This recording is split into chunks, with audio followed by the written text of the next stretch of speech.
Howdy crew, going to be doing more welding with the Miller SuitCase ArcReach 12 along with the Miller Trailblazer 330 Air Pack. Let's get to it.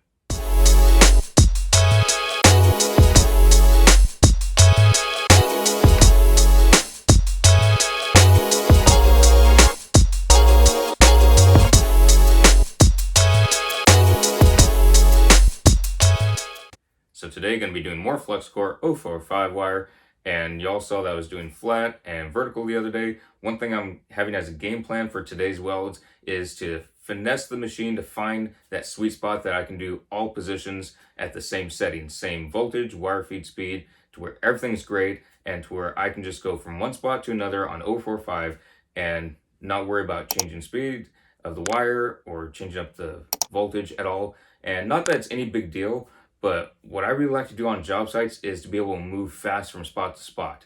Now, obviously, if something changes, if a dial is bumped, then that has to be changed back. But I like being able to be in one spot, move to the next, be in a completely different position, and everything's good. I don't have to worry about changing anything. I don't have to worry about getting a punk to change anything. It's already there.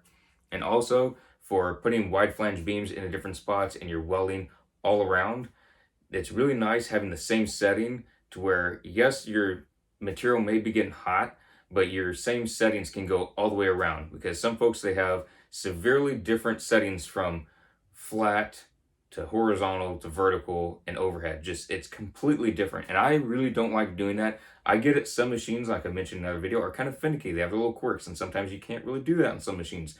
Other machines, it's really great keeping that same setting, and I like keeping that same setting as much as possible. So that's what I'm going to be doing today, getting that kind of sweet spot and changing it up, seeing how everything's working. So that's going to be the game plan for today. I do want to mention my very best friend gave me an early Christmas gift.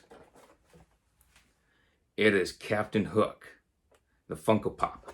So it is Captain James Hook, and my very best friend got me into Funko Pops, which I never knew I'd be into Funko Pops, but here I am, and I love Funko Pops now.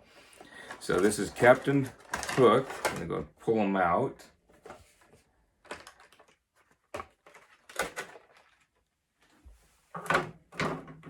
So here is Captain Hook, and she said there was a little plastic piece in here. So here it is. It goes on the bottom. It's nice little stands, keeps them balanced and everything. So Captain Hook will be keeping watch over all the wells. So Captain Hook will be on Overwatch and, of course, keeping time. So we're going to see how we do time-wise for all the welds and change up all the settings for the Miller SuitCase ArcReach 12 with Captain Hook providing Overwatch today. And I'm just very excited to have Captain Hook out on the truck today. And so I'm not going to have him right up against the weld because I'm not going to have him melt. Don't need that. But he will be providing Overwatch. So that's going to be great. Thank you to my very best friend. I really appreciate it. I love it. Thank you so much. And yeah, before I find out where Captain Hook will go at home, he will be on the welding rig truck providing Overwatch today while I'm welding. So without further ado, let's get to it. Everything is all put together. I'm just about ready to start welding. And Captain James Hook is going to be on Overwatch on the truck. So thank you again, my very best friend, for the early Christmas gift. I truly appreciate it. He's going to be right here, right on the top side of the bed, and he's going to Overwatch everything. So he is on Overwatch and getting the Trailblazer going right now, and then just going to get everything on and start up everything. I do have the on button already switched on for the SuitCase ArcReach 12, and I haven't heard anything, I haven't seen anything from other people or from experience to where having that on damages it. But I am going to be in the future having it off, and then once I'm ready to go, turn it on. Again, I don't have any evidence to point to it damaging the machine, but I figure, it's just one small extra step. If it can save the life of the machine a little bit longer, then I'll probably do that. But it's not something I've heard anything terrible against. So if y'all have heard anything, let me know in the comment section, because I haven't heard of it. But I'm just going to take the extra step just to possibly preserve the machine a little bit longer. So just clean off the extra little piece of flux core wire, getting ready to go. Just going to make sure everything's good to go from it being put away at the yard, that it is the settings I want it at. and then I'll move forward into the other positions, making sure everything's good. And just going to spend a lot of time welding. If y'all can hear the sirens, there's a lot of stuff going on here in Los Angeles, so plenty of sirens. But I can't help that. It's constantly going by, nothing I can do. So just going to keep welding and just kind of feel out the machine still. As y'all saw the other day, I was getting used to the tension of the wire and playing around with that. But also, I'm wanting to get used to the machine. Sometimes the engine drive revs up, which is natural of engine drives. That's what it does, get the electricity through. So instead of it being more at an idle speed, it has to rev up some. And you have to get used to what it does to that bead. That's why a lot of folks don't like engine drives. I actually really like it because it keeps it interesting. If it's just a normal machine plugged into a wall, it's a little bit boring, in my opinion.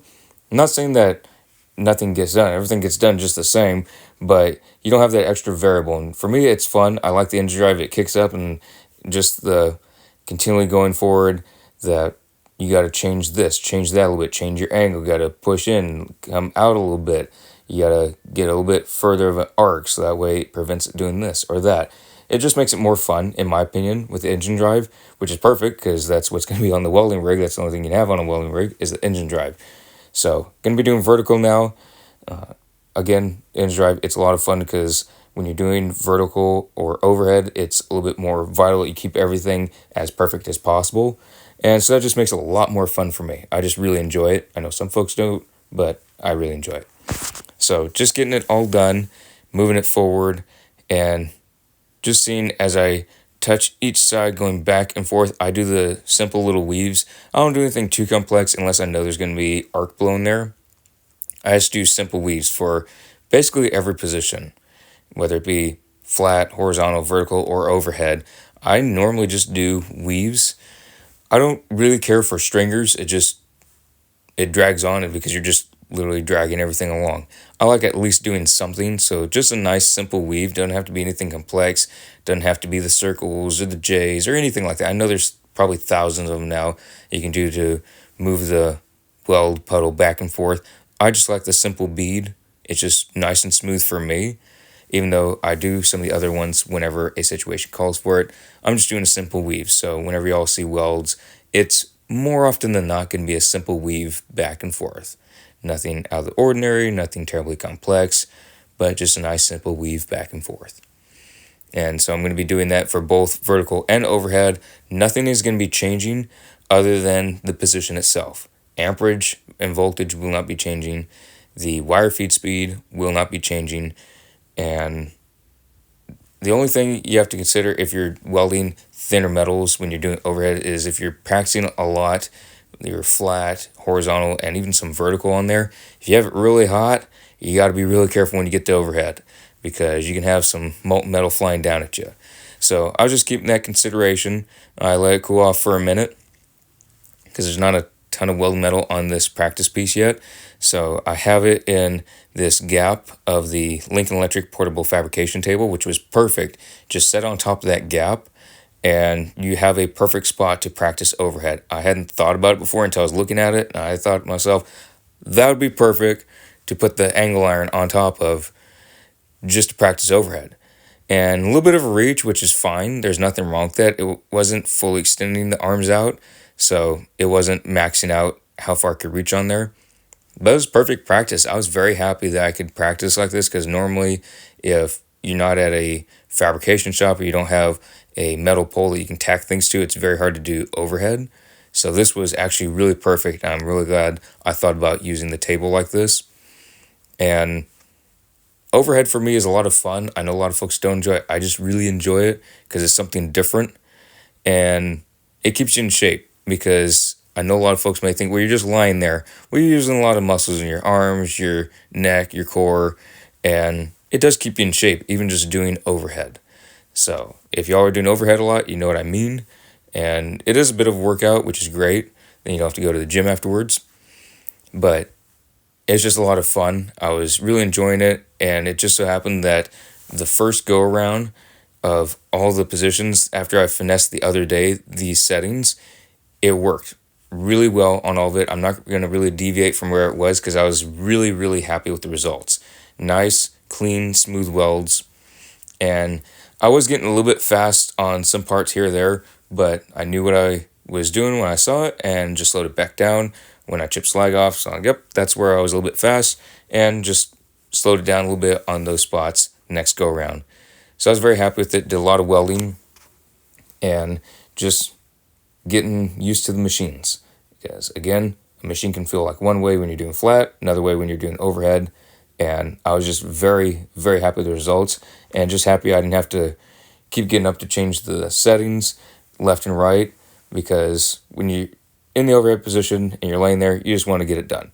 So very happy with it, got it all done, and I just highly recommend to all y'all, if you have your own machines and you'll be doing stuff like this, practice with it. Get the feel of the machines. I know I've mentioned this before, but when you can get in tune with your machine, it's not like just welding with a bunch of other random machines. It's just being able to get all that done, and you know what your machine's going to do before it even does it. And I just really like that.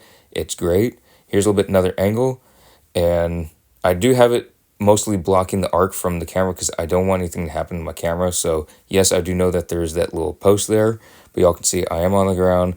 It's practicing overhead, but this is a different weld, and y'all can see Captain Hook is providing overwatch. Gotta have him right there. So yes, the arc is pretty much blocked, but I didn't want to have anything happening to the camera repeatedly, having the arc flashing it basically.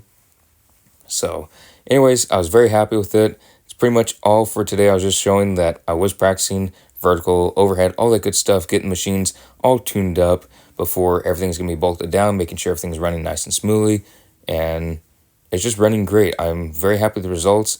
The only thing that was the hiccup was the tension on the wire that y'all saw in the other vlog, but all this is moving nice and smoothly. I'm very happy with a nice smooth spot in this process, as y'all have seen. A little bit of hiccups here and there, but I believe the lucky charm was from my very best friend today with the Captain James Hook Funko Pop. So thank you again, my very best friend. Truly appreciate it. It means so much to me. And I still have to find a spot to put the Funko Pop in my house, but he definitely fit in very much so with the welding rig. So he might be visiting the welding rig several more times. And we'll see, he might be permanently in there. I don't know yet, but we shall see. So I hope y'all enjoy it, and I'll be keeping y'all updated in the next vlog.